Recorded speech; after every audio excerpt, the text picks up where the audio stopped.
This is 6-time IFBB Bikini Pro Champion Brina Martinez, and I take ZMA5 to make sure that I get the zinc, magnesium, and vitamin B6 needed to keep my immune system healthy and snack strong.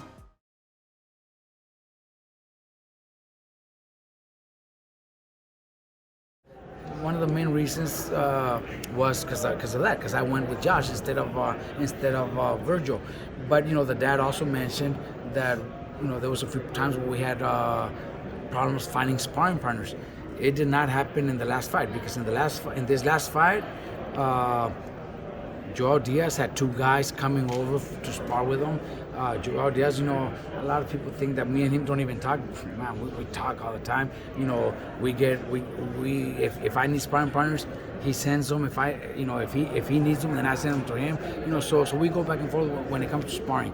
Manny Robles also was bringing in one of his guys to spar with Virgil, and plus I also have Espino, who was helping Virgil a lot. So the problem wasn't this fight, but the fight before, when he fought Hooker, we did have problem with sparring, because there was a moment where Virgil got sick with COVID, so nobody wanted to spar him. Even though we had our own guys in the gym, the only one that was able to help him was Tanahara, because he was also positive. So they were both positive, so they were sparring each other. And Tanahara is a lightweight, so he's not helping Virgil that well. So we did have the problem in that training camp, but he got still performed great. But still performed great against Hooker. So when they came, they just said they were no longer going to come to me. So I thought they were going to do it on their own. I never thought or felt or heard that they might go to Eddie Reynoso. I don't even think they still have. I really don't know. But that was I just thought. Is that a good fit? Why not? Why not? Oh, definitely, bro. Reynoso's on top of the world right now. Look, and not only is Reynoso on top of the world, but look at what he's done with Canelo. Ryan Garcia has looked much better. Or Valdez against Virgil. That performance was one of his best performances. So of course it's a good fit, and not only the thing that's going to help him, and I think Virgil's dad is looking into that too, is Reynoso's Mexican. He's got all the Mexican media following him, especially with Canelo, who's the best in the world, and he's Mexican. He's going to have all the Mexican media behind him. Mm-hmm. So Virgil there with him, Virgil's going to get all the Mexican attention to Mexico. Virgil's from the United States. He doesn't even speak the language, but he is Ortiz. He does have the Mexican, his exactly. Yeah. His grandparents, I believe, are from Michoacan. So they're gonna, that's gonna help him a lot, man. All that publicity from Mexico. It sucks that I don't have an Uber. It was a smart move, honestly. I'm not mad at him, bro. The dad, the dad, wants the best for his kid, and he's going after the best. Robert, what does Virgil bring to the gym? What kind of guy is Virgil inside of the gym? What would he bring to Eddie Reynoso's camp? Look, I know Canelo already is very dedicated from what I hear, okay? And nobody says the opposite. That guy is very dedicated. Well, Virgil's like that, or maybe even more. In my gym, there was nobody. I'm telling you, nobody. And Jose Ramirez trains very hard. But that's what I was going to ask you. I've heard that Jose Ramirez was the king of the gym. Oh, Jose Ramirez trains his ass off every day, but Virgil trains more. Virgil trains harder. Virgil is a hardworking kid, man. That kid works like nobody else. I'm telling you. So do you think they're sleeping on him when they're saying Boots is going to be the top dog and not Virgil? Boots is a hell of a fighter. Crazy speed, talented. He switches. He's got power. But one thing I know that Virgil has, I don't know if Boots has it, but I know because I see it in the gym. Virgil has that heart, that determination he's never, in his mind, there's nobody that could beat him. So going into a fight, maybe the first half of the fight is going to be difficult, but towards the end, I know Virgil will take over. I know, because his heart, his determination, his mentality of never giving up and never losing, that makes a big difference when you're in a tough fight like that. And I think Boots might have all that too, but I don't think he's got it more than Virgil. I know Virgil.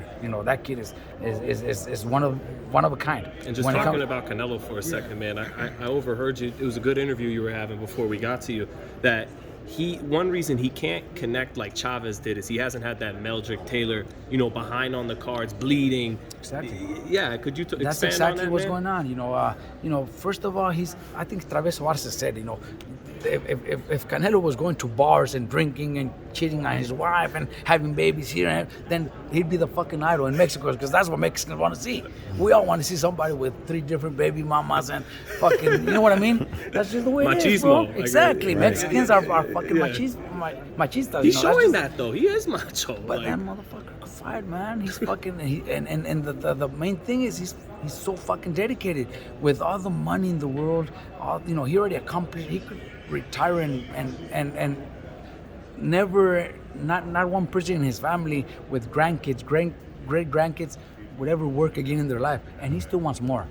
That's the dedication that it takes. But yeah, that's what, if he would be in tough fights where he gets cut, he gets dropped, gets up and wins, and then they would love him, and that's what they want to see. But you're never going to see that from Canelo. Don't you think that's the reason that he's getting criticized for potentially moving up to cruiserweight to fight a guy who virtually is unknown in the boxing community at large? I said it earlier. Before he moved up, before we got the news that he's moving up to cruiserweight, I wouldn't. And I'm in boxing. If you ask me, I would have never.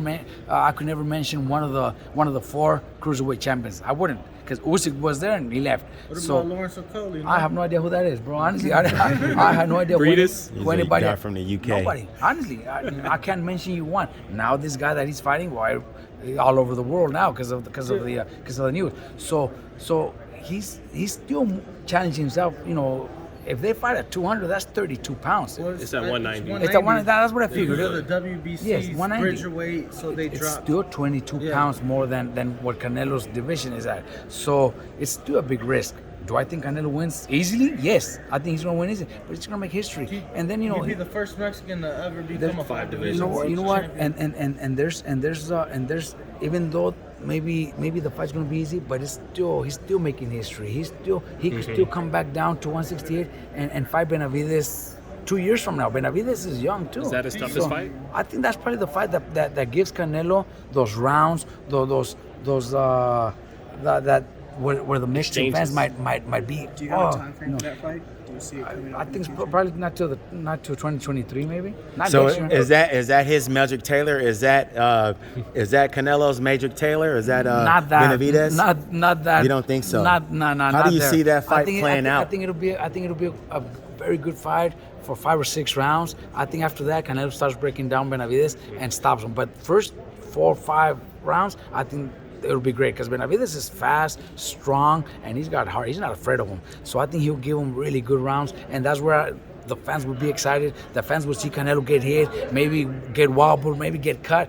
I think Benavidez pushes that fight in Canelo, but I think eventually Canelo breaks him down. What about Big Charlo? Does he have a good shot Charlo, against Canelo? you know what? Charlo, I first want to see Charlo fights. If Charlo and Benavidez were to fight each other, then the winner would definitely earn that fight against Canelo. But Charlo, I would like to see him fight somebody else before that, because I wasn't too impressed in his last fight. The fighter had no business in the ring with Charlo. So, exactly. Yeah, So I wasn't very pleased there. But Charlo could fight. He's got great skills. But I would like to see him get one solid win. Who would you like to see him in with? Well, Benavidez. Who would win that Or what's his name?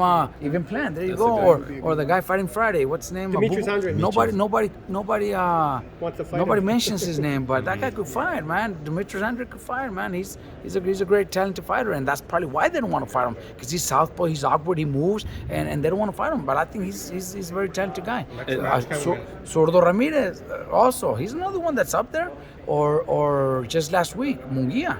Munguia looked fucking impressive, man. I was impressed with Munguia. His combinations, his punches, he fought really good. He's mandatory for Charlotte. I think those fights have to happen. If you're gonna wait, all 6 or 7 of those guys that we just mentioned. What about better be Matt Kelly said he preferred that. Another one of those big fights. But all the 160s, 168s that we just mentioned right now, they gotta fight each other. Yep. Yeah.